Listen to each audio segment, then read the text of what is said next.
मैले कोइला खानीमा आएको छु।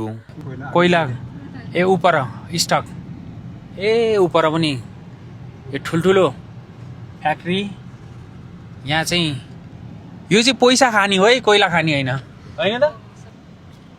अब यो एरिया छ नि जुन कोइला खानीमा एउटा सानो बजार छ, यहाँ उत्रेर हेर्दा नेपाली कति भेटिन्छ है।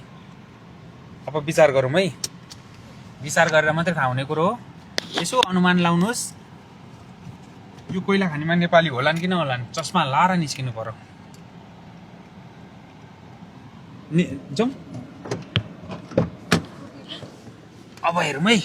अब पुरै कोइला खानीको एरियामा आएको छौँ हामी। यो पनि यस्तो एरिया हो कि जहाँ इधर में नेपाली लोग है कि नहीं? ए तपाईँहरू पनि नेपाली हो? ए मैले त फोकटमा हिन्दी बोलेछु त। हजुर भाग्य नेउपाने हो त। ल त यो एरियाको नाम चाहिँ के हो? 4 किलो भन्छ। 4 किलो? हजुर। भिडियो हेर्नुहुन्थ्यो? हेर्दै थियो तपाईँ त्यहाँ आउनुभयो। मैले तपाईँलाई मेसेज यहाँ नि भाग्य नेउपाने भाइ आउनुभएको छ, एकछिन राखेँ ल। ए ल हुन्छ दिदी, रमाइलो लाग्यो। हामी चाहिँ कोइला खानी हेर्दै आएको। मैले तपाईँलाई यही ठाउँमा त्यसको लागि बोलाउन खोजेको थिएँ, कोइला खानी देखाउँछु घुराउँछु भनेर। ए कहाँ हो खानी चाहिँ? तपाईँ अहिले अब यता पस्दा पनि यता जङ्गल छ, यसलाई चाहिँ अब बजार भन्छ। हजुर। अनि भित्र कोइला खानी छ कि यताबाट यहाँ 7 किलो भन्ने जग्गा तल नआउनु भने छेउमा छ है। यहाँको कोइला तपाईँहरू के गर्नुहुन्छ यहाँ चाहिँ? मेरो त यो दोकान हो। ए साउनी हो? साउनी हो।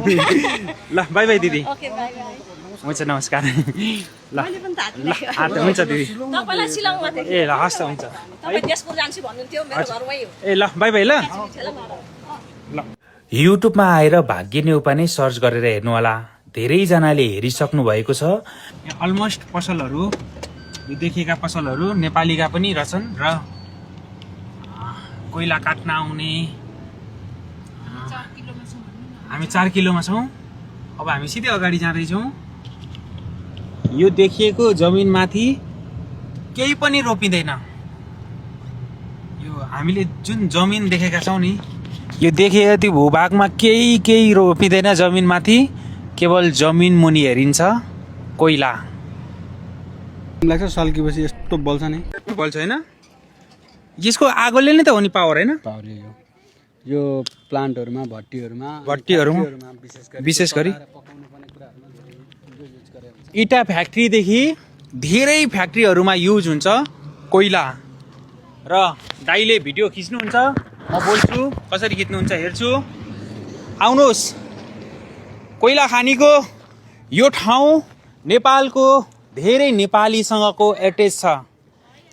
धेरैजना जति पनि हुनुहुन्छ नि, धेरैजना यो मेघालयको यो ठाउँमा आएर कोइला खन्ने काम, कोइला खन्ने भन्दा नि कोइला काट्ने काम। मैले एउटा डिपुमा छु। योबाट एउटा सानो सुरुङ मार्ग बनाइन्छ यहाँबाट, त्यहाँबाट भित्र छिरिन्छ। जबसम्म आज काटिन्छ, अलिक भित्र छिरिन्छ, भोलि काटिन्छ, पर्सि काटिन्छ, सुरुङ पुरै भित्र पुग्छ। सुरुङ मार्गमै गएर बनाएको भिडियो युट्युबमा भाग्य नेउपाने सर्च गरेर हेर्नु होला है त। अनि सबैजनाले यो भिडियोलाई लाइक, कमेन्ट, शेयर गर्नु होला। ल है, सबै पूर्वेलीको लागि घरमा चाहिने फर्निचर, सोफाका यहाँ हेर्नुहोस् त, यस्ता चिज चाहिएको छ भने झापा दमकमा आइसकेको छ। Damak sofa centre. यो नम्बरमा व्हाट्सएपमा मेसेज गर्नु होला, या त भाटभटेनी भन्दा अलिक हो र यो बाटो दमकदेखि आउँदाखेरि मालपोत कटेपछि हेर्नुहोस् त हाइवेमै छ दमक सोफा सेन्टर। ल